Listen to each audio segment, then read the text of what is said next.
Hello, I am Daisy, your hostess, and in this video, we are going through the book titled How to Tap Your Hidden Sources of Energy by Elmer Wheeler. He previously mentioned in his previous chapter about how our thoughts can affect our energy. Perhaps through the comment box, we can engage in a conversation, and you can tell me what you think about that.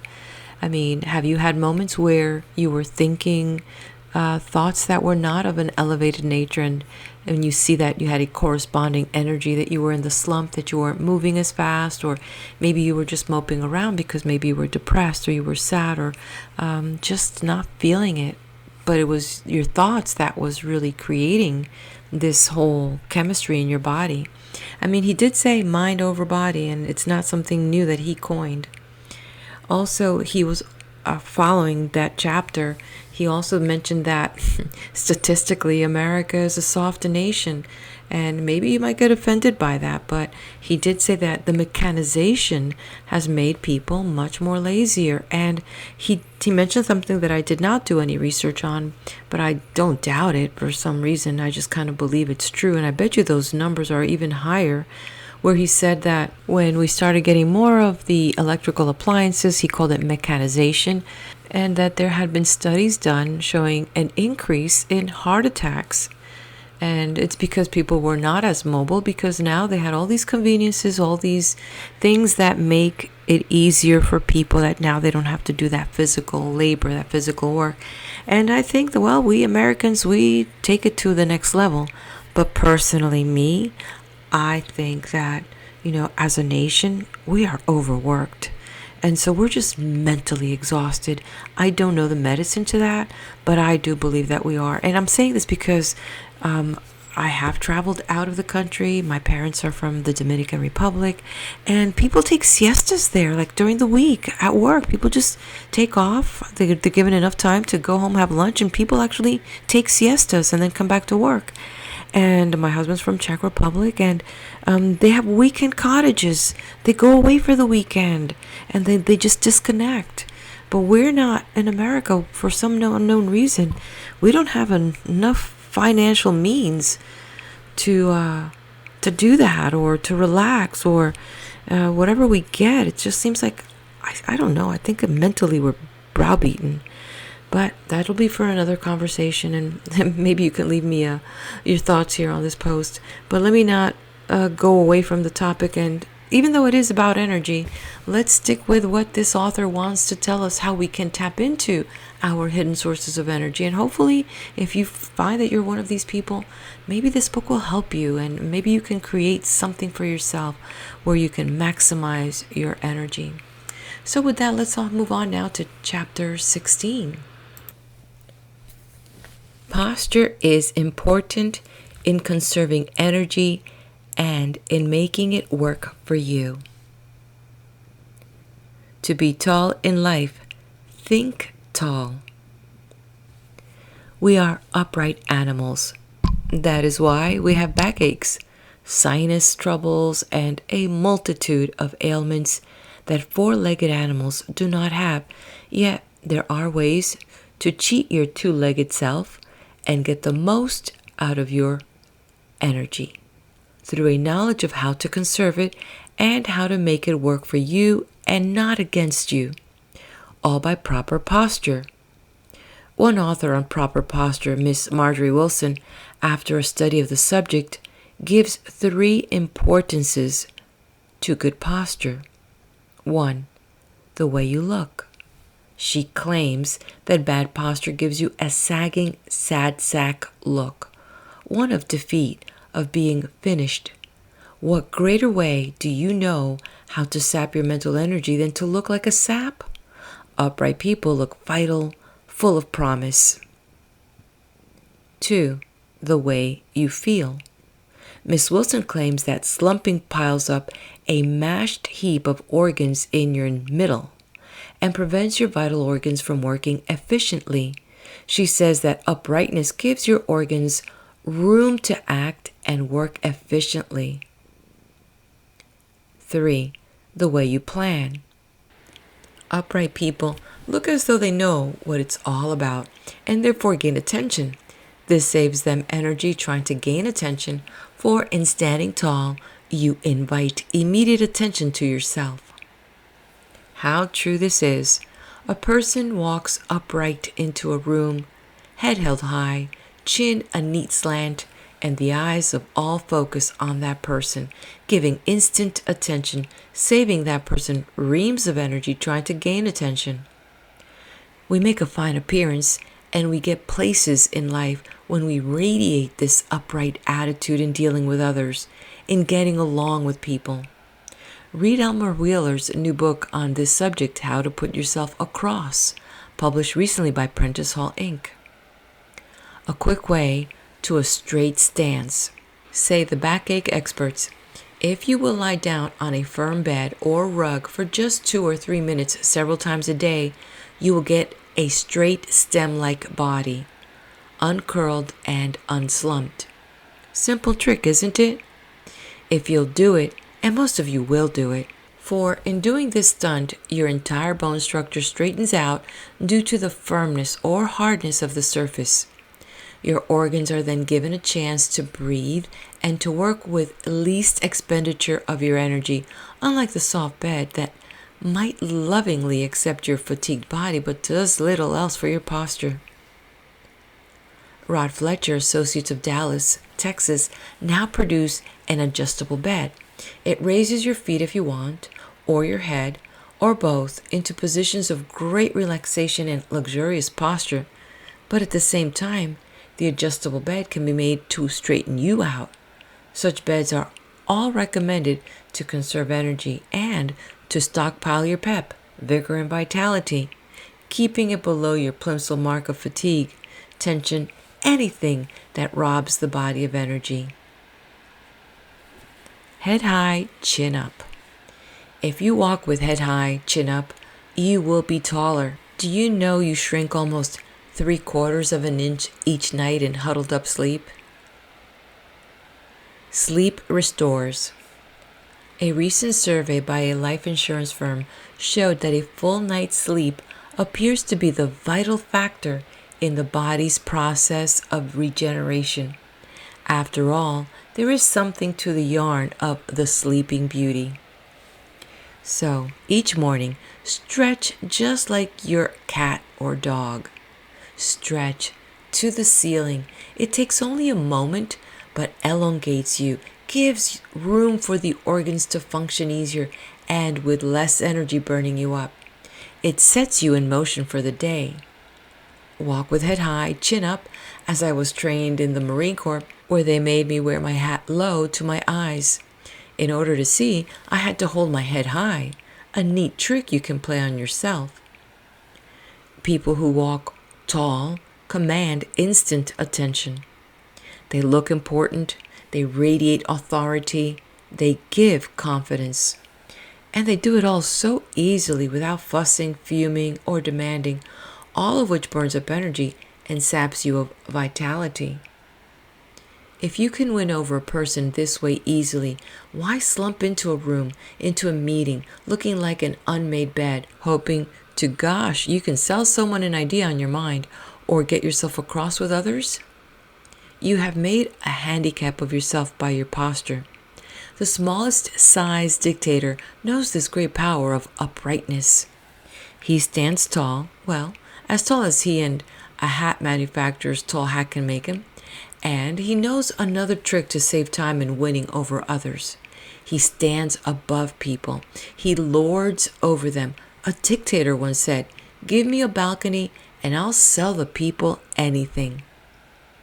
A teacher knows that in order to command attention of a recalcitrant student, she sits him down and stands over him. In this position, she gains instant attention.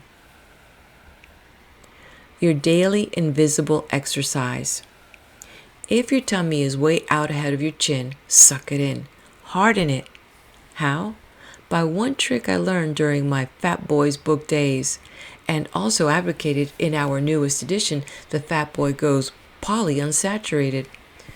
Footnote, New York Doubleday and Company, Inc. End of footnote. and that is to push the tummy in and out several times a day. It is an invisible exercise.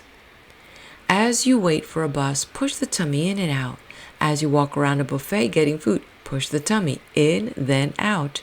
In this way, you turn your tummy into a hard muscle. And remember, fat won't gather around a working muscle. It's an amusing and old trick, and one that is easy to do without having to go to a gym regularly. For with walking and with tummy pushing, you get a lot of exercise. And by standing erect at all times, you grow tall. Elmer's tummy bump system. Want to reduce your rear end so it won't stick out when you stand straight? Then try another Fat Boy book system we created for fatsos. It is this. As often as possible during the day, bump yourself up and down on a hard chair. This will bounce the fat off the rear of you.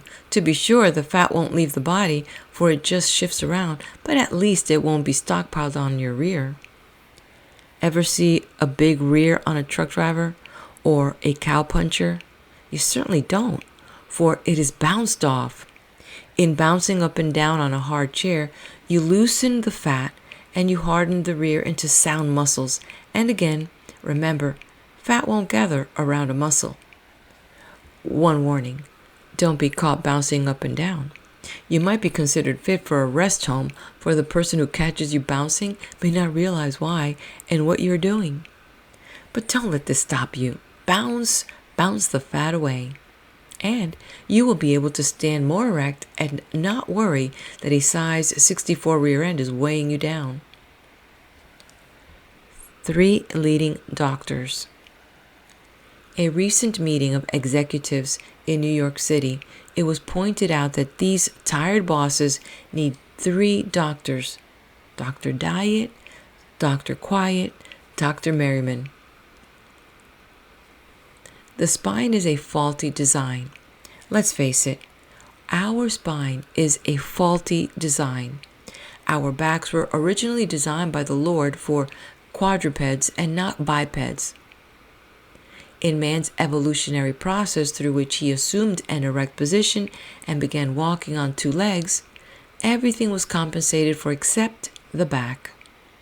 Too much strain has been put on the human back for the position man wants to assume, and so he has a stress that the 4-legged animal doesn't have, and the need for the expenditure of much energy. Therefore, man must learn to rest his back through keeping it erect and not bent. He must learn tricks to rest it constantly during the day as the heart rests between beats. The person who learns tricks to rest his back has the most energy. The human spine, say bone and joint specialists, has an angle and a curve that make it susceptible to strain because of man's erect position. The vertebrae in quadrupeds are evenly balanced due to the way they carry their weight on 4 legs. On 2 legs, you can easily be lopsided, sagging port side or starboard or even aft. If you correct your posture, you ease the strain. President Kennedy brought on a back ailment with a shovel of dirt. One of his cures was the rocking chair. It not only gave him invisible exercise, but it was so constructed that it held him straight, head high, chin out. It is a position he uses when visiting friends in his office. It conserves his energy that slumping in an easy chair might not do. One trick to ease the back is to lift with the knees, not the back. Bend your knees down toward what you are lifting, then straighten the knees, and the object is lifted easier than if you bend over and try at some horrible angle to raise even a shovel of dirt at a tree ceremony. For a vigorous, long life. Dr. James J. Lally, in his study of the back, says, "The back is our only support, allowing us to walk straight. Powerfully arched, it is the main foundation to which all body parts are attached. Its difficulties are many. Because more weight is borne by the lower vertebrae, they have additional difficulties. Most disc problems involve the lower vertebrae. So when you hear someone say, "Oh, my aching back," chances are it isn't a disease brought on by a virus, but an ailment brought on by bad posture, such as sleeping in too soft a bed, hunching over a dining room table, slouching in an easy chair looking at TV. The spine, says Dr. Lally, must be straight. If you rest on one foot too much, you cause the spine to curve. So learn the trick of standing on 2 feet solidly. This is what the Army demands so that its men can walk farther and longer. Leaning against door jambs, resting one leg over the arm of a chair, distorts the spine and cramps it. It gets out of position and grunts as you yell, "Oh, my aching back." The widow's hump comes from letting the neck hang over your chest. This soon forms a hump on the back, which, being unnatural, soon causes aches elsewhere along the spine.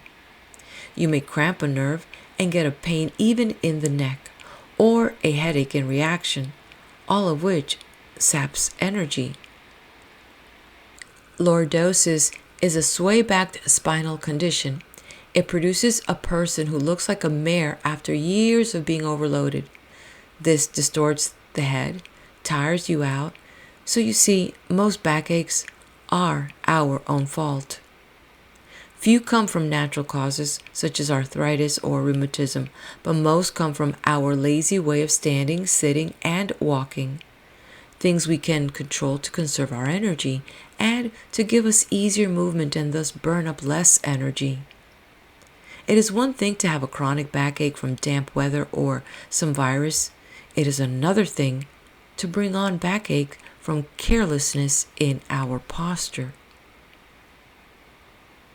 The fat man's backache.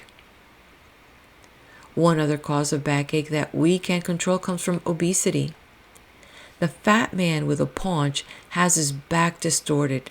The belly fat is pulling on his spine, causing the spine to react and try to pull back. This naturally requires energy and makes you tired.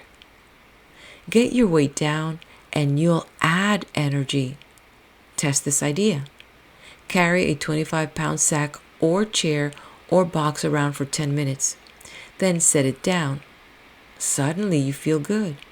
And this same thing will happen when you get 25 pounds off fat off your body. You'll feel like a new person and have energy to burn, energy you once needed to tote around the 25 or more pounds of fat. Your knees and joints will relax from the lesser weight, your spine will get straighter, you'll go places faster in life once you discard the excess baggage from your bay window and hind end. Not to mention how much taller your chin will go once it loses 2 other excess chins brought on by a life of Riley. Think tall, be tall.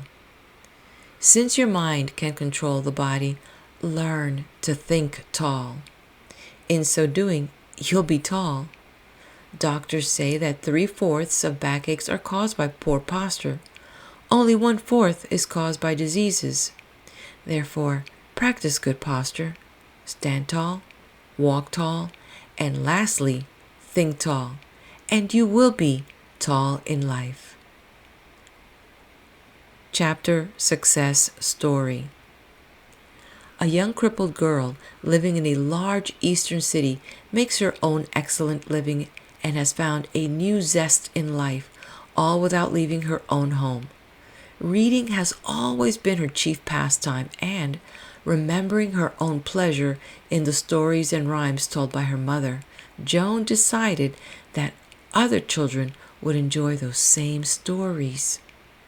She hired 2 neighborhood boys to place her announcements in neighborhood mailboxes, each card promising 2 story sessions a week, 2 for children from 4 to 8 and 2 other sessions for children 8 to 13. Each announcement had a double-barreled appeal. The children were assured of several hours of engrossing entertainment, and the mothers were free to shop, visit, or rest during the storytelling hours, all for the price of a babysitter.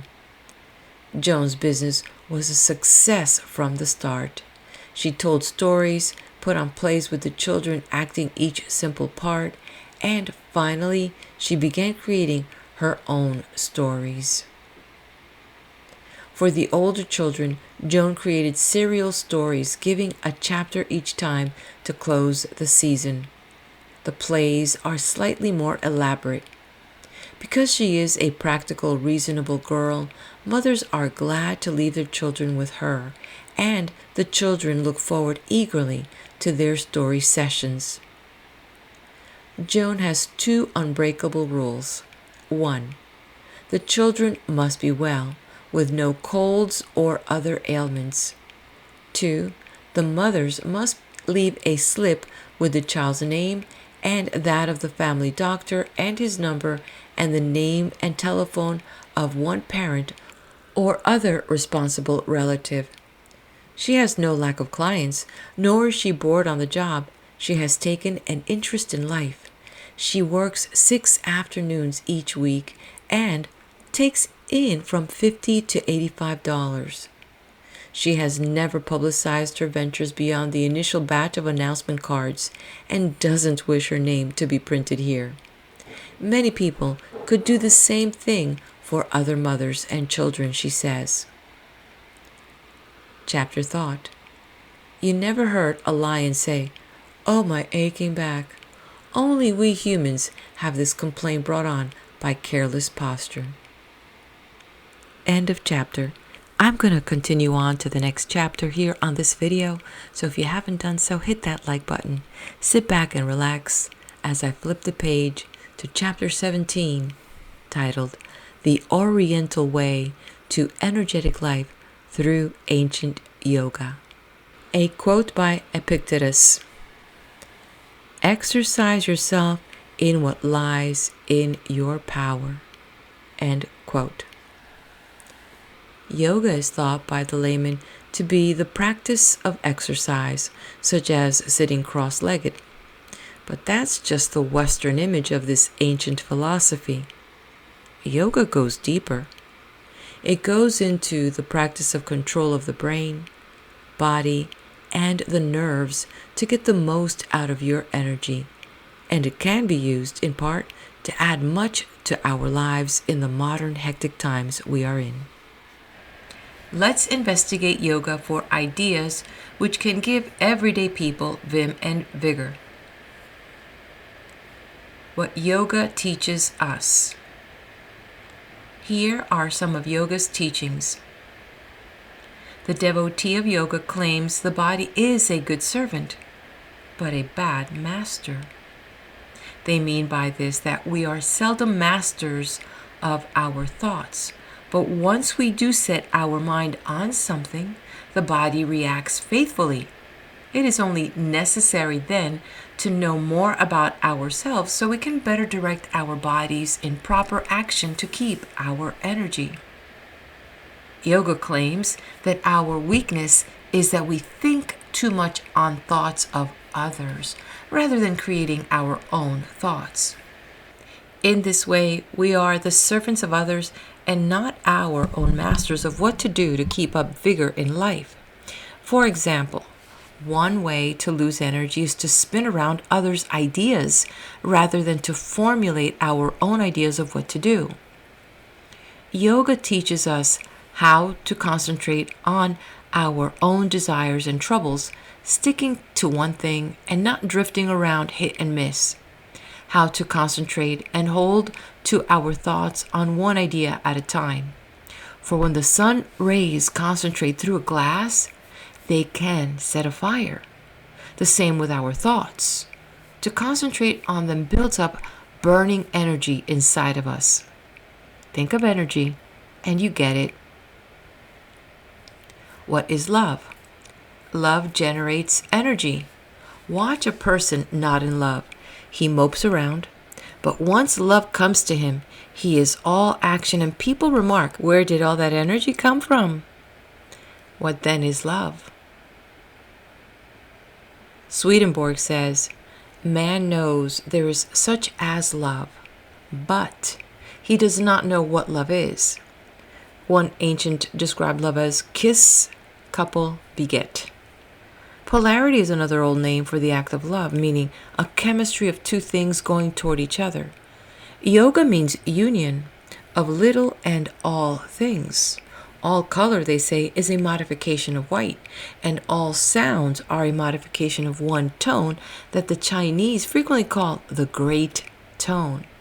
So all life is with you, made up of the little things you do daily. Sex can build vigor. Does sex enervate? Yoga devotees point out there is no sexual problem in the animal kingdom where the rhythm of nature is unbroken. Animals never overindulge in sex and use up the body calcium in the act that Orientals refer to as the most sweetly perilous of all human relations. Sex, properly controlled and handled, does not enervate, it elevates. Nothing in excess, moderation. If this is practiced, then sex builds energy and doesn't rob one of it. Yoga, by the way, is from the Sanskrit word yug. From this comes the English word conjugal, pertaining to marriage. Yoga, in comparison to the companion philosophies of Zen, Tao, and Buddhism, also seems at times to contradict itself.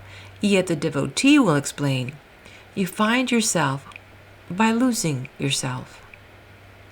A person in today's role of vast business fails at times to lose himself. He is ground up tight in details of life. When he retires to himself, meditates, and loses himself in his thoughts, energy of body returns as his clarity of mind returns. It is well at times to lose yourself to find yourself. Harmony of body and soul and mind are the big secrets to be gained from losing yourself to maintain your energy throughout life. How to gain harmony? Meditation is the method of yoga to gain harmony. Meditation cleanses the mind. One sits for yoga in the proper posture of ease in a place that is in itself cleansed. That is why many a devotee seeks mountaintops or the silence of gardens, where the air is pure and the sounds are not confused as in busy commercial centers. Here man can relax, be at peace with himself, study his problems, and construct his future as he recoups his energy. Find your place of meditation where you can be undisturbed, unconfused. Perhaps your garden, back porch, den, any place away from others where the soul is permitted to cleanse itself and give you energy. Find such meditation and you'll find success in life. Silence, the greater teacher. Silence soothes and at the same time teaches us. The Trappist monks sit silently, and so do the Quakers. It isn't necessary to be hearing someone to be learning. If you were to join the school of Pythagoras at Crotona, you'd be required not to speak for 2 years, just to listen. As was said, speech is silver, silence is golden. More can pass to you in silence than in sound. The silence of two lovers is music to their souls, more than conversation, no matter how eloquent it is one to the other. Many people fear silence, and that is wrong. In fear they babble one to another, or hum, whistle, or sing nervously. The boy whistles as he walks by the graveyard. The downtrodden often hum to bolster courage. The warrior often yells as he charges, all to relieve energy, for they fear silence, and they shouldn't. Silence builds up energy. Beware of the aimless talker. He may be covering up his true thoughts. Learn this great accomplishment. Yoga further teaches that if you can laugh at yourself, you've attained true height. You are better able, when you laugh at yourself, to face trouble. Laughing at yourself is much as saying, "So what?" You don't give a care if something has gone wrong. Practice this "so what" philosophy of casting off worries, gaining energy. Sometimes we pressure ourselves too much to get things done. Zen teaches that the more we pressure, the less we get done. Relax first and backtrack. This often helps us go forward with greater zest. The devotee of these philosophies will say, "The sage does nothing and everything is accomplished." Schopenhauer put it this way, "Regard the present as already past." Success is a point of view. Success is often in your point of view.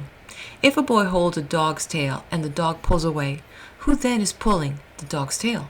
The boy or the dog? When a king cut his bare foot on a roadway stone, he ordered all roads to be carpeted, as was his palace. A diplomatic aide knew this was impossible, so he invented leather shoes, saying, "To him who wears a shoe, it is as though the earth were covered with leather." What is your point of view in life? The impossible can often be slightly changed, aiming at a different target in life. Then energy removes inside you. You are ready to face another goal and get going again. Learn the art of sidestepping the impossible.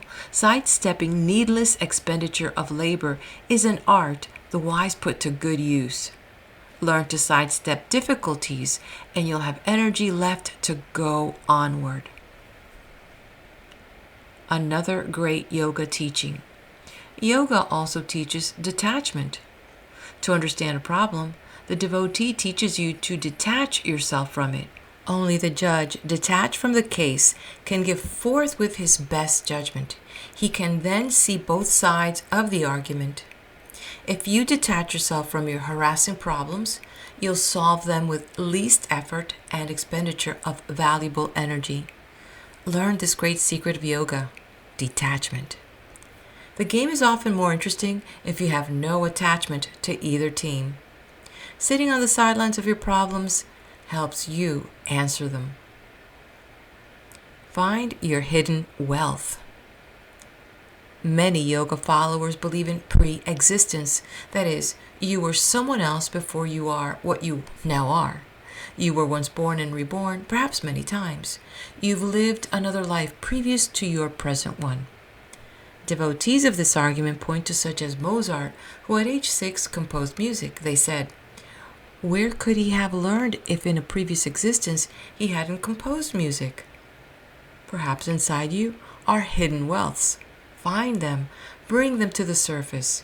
You may find energy just waiting to be released through new thoughts, new ways, new ideas you bring to the surface.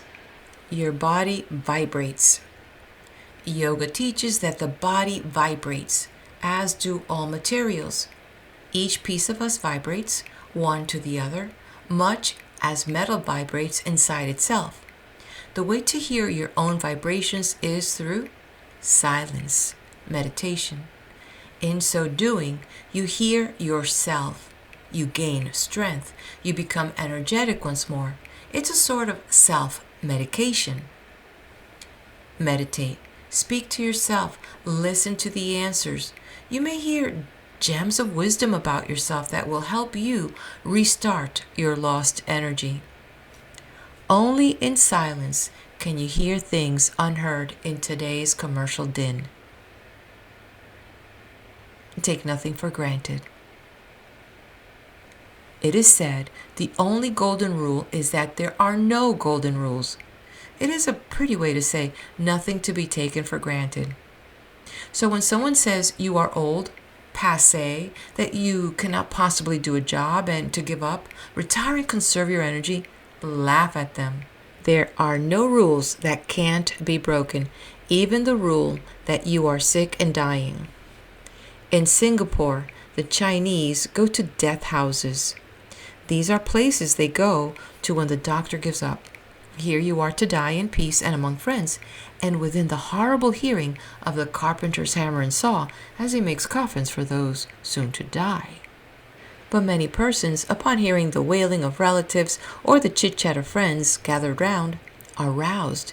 They become determined. They fool the doctor. They get up and leave and live a long life. Remember, don't give up. Keep an eye on what you want in life. Pay attention to all that is told you, but weigh it carefully. 3 points of view.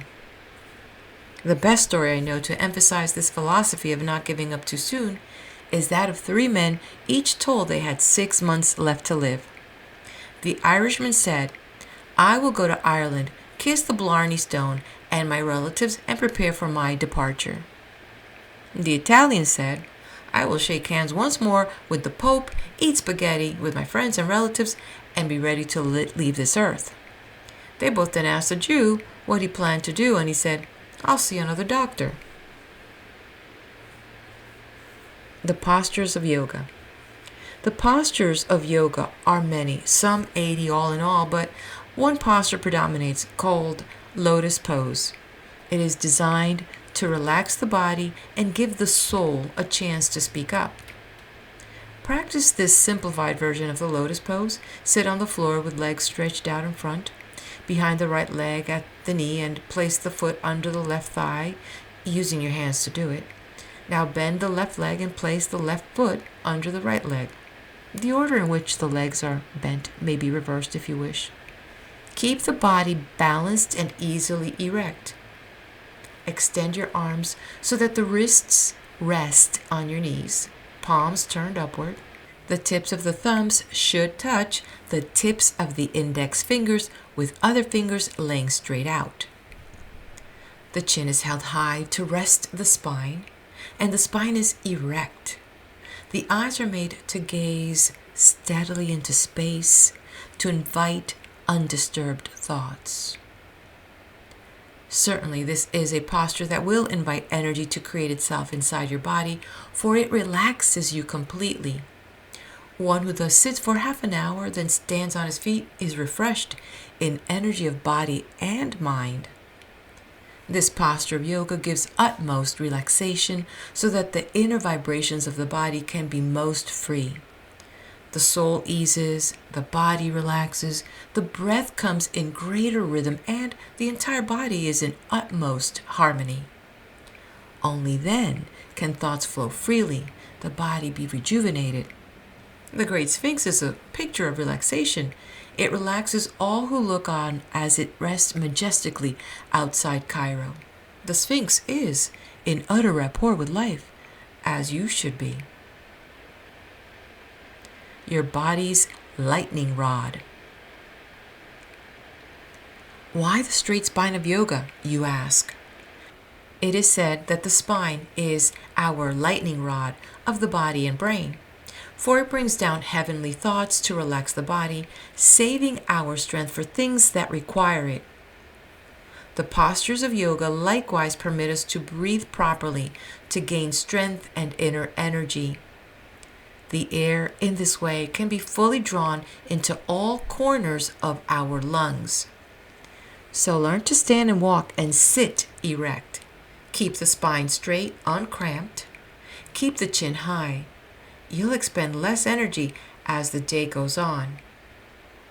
Claude Bregan, in his book Yoga for You, footnote, New York, Alfred A. Knopf, Inc., end of footnote, explained it this way.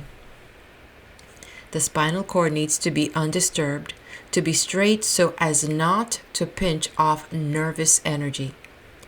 The next step is to control the nerves which control our respiratory organs, as does a master switch. This means proper thoughts, unexcited, relaxed, dissipating fears, tensions, and frustrations with every deep breath taken in. It sounds sensible, and it is. One yoga exercise is to take a deep breath and hold the right nostril with thumb and finger, then exhale air from the other nostril, repeating this with the other nostril. Finally, taking a deep breath and holding both nostrils for a bit to keep the air completely in the lungs, letting it out finally to carry away all badness. Yoga devotees say this is a great relaxative exercise. You might try it at moments of stress and tension, when you are nearest your plimsoll mark. For yoga does teach us one lesson: how to conserve energy and how to expend it where it counts. Yoga, method of medication. Summed up, yoga is more than cross-legged exercise. It is a method of self-medication through relaxation of brain and mind. Energy can be secured through some use of yoga, for yoga will bring harmony to a discordant body. Over the door of the Temple of Apollo in Delhi is a motto: "Man, know thyself to be divine." In knowing yoga, you know how to do things to know yourself and become divine with energy. A Hermetic teaching says, there exists a harmonious and unbroken sequence to all things. So true, for in gaining harmony, we put our entire nervous system into the best mood to regulate our energies. Learn to cultivate harmonious balance. In so doing, you prolong energy. Flowers grow more rugged in their natural habitat, out of doors. Man has his best place too, for meditation and relief from anxieties, where he can gain harmony of thought and the energy that harmony produces in us. Energy gives us action, and action can, like a self-sharpening electric razor, keep us permanently keen and bubbling with energy if we have harmony and rhythm in our life.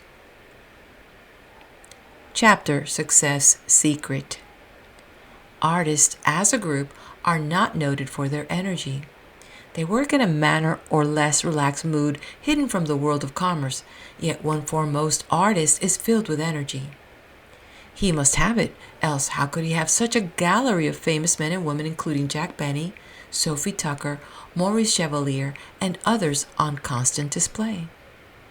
So I asked Orville MacDonald, a friend, to introduce me to artist Dimitri Vale, and I was invited to the artist's home to meet him and his charming wife, Dorothy. "Where does your husband get his energy?" I asked Mrs. Vale. "From making portraits of energetic people," she said. "I believe he absorbs some of their energy in making portraits of them." I asked Dimitri himself where he got the energy to make hundreds of portraits of famous people, and he also told me he absorbed energy from others. I got to thinking, here is a way to get energy by associating with energetic people. Many artists hide the world in an attic, but not this one. He mingles with men of the world. He soon becomes part of all he sees, part of all he hears, and that is a mighty good way to gain energy, through proper association with energetic people. It is only natural that artists who hang around other artists absorb little of the outside world. They become overly relaxed, overly content.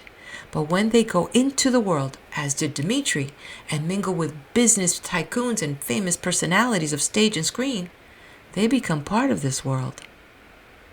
I did pin Dimitri down to some personal ways he has developed to maintain his energy, and he told me, "I have seen many famous tycoons sit absolutely still for hours at a time, relaxed, yet when my session with them was over, up they sprang, filled with life. So I practice this sort of yoga method myself. I will sit and relax, yoga style. And when my own session with myself was over, I too found I could bound up and get going. I believe any person who wants to keep up this stockpile of energy must know when to sit back and take it easy. Just to sit and meditate, yoga style, doing some slight exercise on and off, builds up my energy much as a car battery recuperates itself when allowed to rest." So there you have a big tip from a famous artist. Learn to absorb energy by associating with energetic people. Learn then how to conserve this energy by allowing yourself a time each day for quiet meditation with yourself. It's an easy secret to learn and an easy one to put into use. Try it. Chapter Thought. be harmonious, and gain energy. Worry chokes off energy. Ever notice how filled with energy are the people who fail to worry? They are moving around so fast, I guess, they have no time to sag down to a worry session with themselves. They leave worry behind them. Worry causes loss of energy. It takes a lot of energy to worry about something and little energy to smile. Worry, too, upsets your thinking, makes you wrinkle your brow and burn up lots of energy, so at the end of the day, you are worn to a frazzle. Walk off worry. Walking works off worry. Walking transfers blood to our muscles away from our brain, and soon worry is lost in the walk. Any doctor will tell you that worry strangles energy and wears it down to a nub. But if you substitute a smiling attitude for worry, you will defeat worry before it has a chance to eat up and devour tons of caloric energy that let you down at the end of the day. Worry all night and you wake up lacking in energy. So take a book to bed instead of a worry. Turn on a radio or TV set at bedtime and get lost in the adventures of some play. If this fails, get up and take a walk. End of chapter.